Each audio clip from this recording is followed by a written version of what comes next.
He's going to be flying a North American P-51 Mustang, and he is in the box now. Watch him as he climbs. This airplane is considered by many to be one of the premier, or if not the premier, the greatest fighter from all of World War II. That's, of course, if you actually flew that airplane. He's flying an airplane that belongs to Bob Baranaskas from up in New York, from Warbirds over Long Island, that museum up there. And you see that old P-51 Mustang on your screen right now. The one you see there, that's the P-51A model, but then what Dale is flying is a D model. Dropping those paper drop tanks there, as you see on the screens, and then peeling off from the echelon formation, going in for a break. Now, as Dale Snodgrass is over the top at over 2,500 feet, watch him roll the airplane upright with point rolls on the down line, 4 points out of a 4-point hesitation roll, or out of an 8-point, 45 degrees stopping it. He dives toward the ground. He's done 1/2 of a Cuban 8 maneuver. The P-51 Mustang was actually called into production at the request of the British Purchasing Commission in 1940. The Royal Air Force and Royal Canadian Air Forces were using North American-built Harvard trainers as their advanced trainers. They liked the way North American Aviation built airplanes, and they were wanting North American to build under license another company's airplane, the P-40 Warhawk, built by the Curtiss Aircraft Company. Well, Dutch Kindleberger, the president of North American Aviation, said, listen, I don't want to build somebody else's airplane. Give us 120 days and we'll build you something new. Well, in that amazing short period of 120 days, Edgar Schmid, Lee Atwood, Ray Rice, and the designers at North American Aviation designed an airplane very much like you see here today. It was known as the Mustang. As Dale Snodgrass now does a beautiful slow roll over top, Greg Poe comes by in the big MX-2. You can give him a wave as he gets by. And as you see those P-51s, the aircraft that became the Mustang as we know it was one of the early British Mustangs, was outfitted not with the original Allison V12 engine, but with a Rolls-Royce Merlin V12 liquid-cooled engine that was originally designed for an automobile racer. Stuck inside this airplane, the same kind of motor that was used in the British Spitfires and the Hurricanes, and the Mustang was born. From the left, I want you to get your cameras ready as Dale Snodgrass, U.S. Navy Captain Retired, is right on the deck. Watch him bring it up.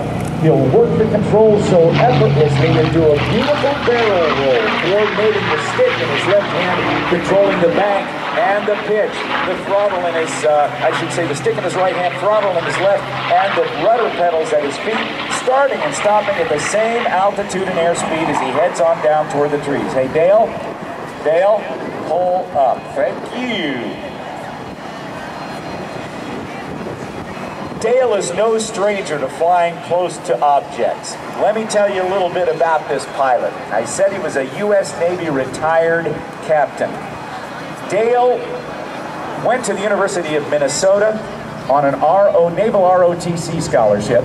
Got a Bachelor of Science degree in biology. He was an All-American member of the swim team, but was also the son of a test pilot.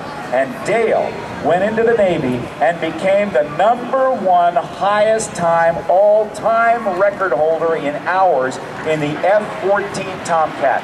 4,800 hours, nobody in the world was born. And since the F-14 Tomcat, if you remember that movie, that airplane from the movie Top Gun, since the aircraft was retired on September 22nd, 2006, Dale Snodgrass will remain the all-time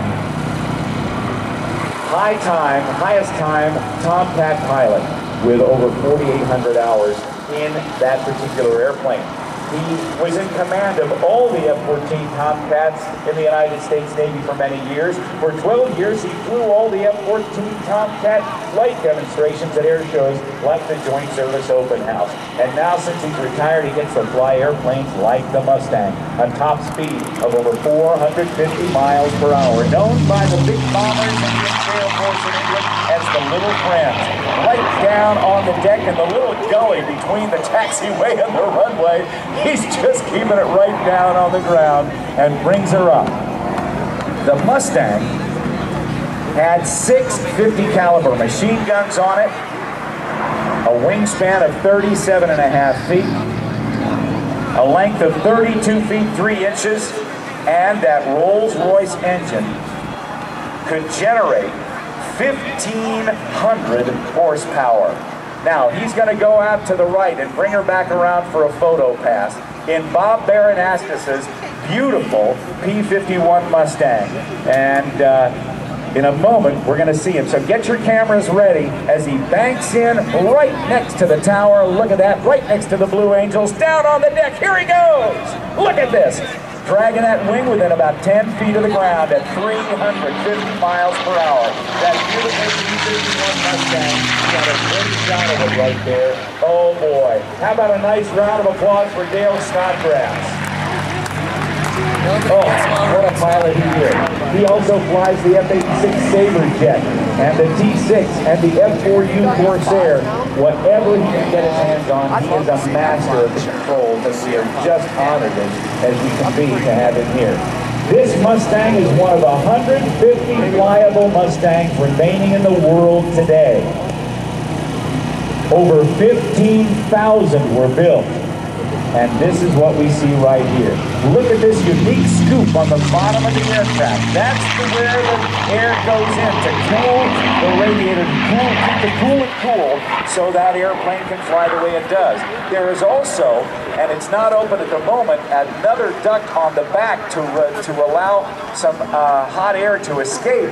And that actually gave, instead of causing more drag, it actually gave a little bit of additional thrust as a jet engine because of the turbocharger and the way the coolant system worked. Pretty amazing, and it was really a phenomenal performer in all of World War II. The video that you saw earlier that Jeff Lee and the Impact Video guys were running showed some Mustangs in the air, and they were dropping these fuel tanks. Early in the war, in 1943, when bombing raids from England began over Germany, the fighter jets, the little friends, could not accompany the big friends, the bombers, all the way to their targets and back. And some special paper-based drop tanks were designed, and the extra fuel contained in those tanks actually allowed the little friends, the fighters, to escort the bombers all the way to their targets and back, and as a result, the survivability of those heavy bombers like the B-17s and the B-24s was greatly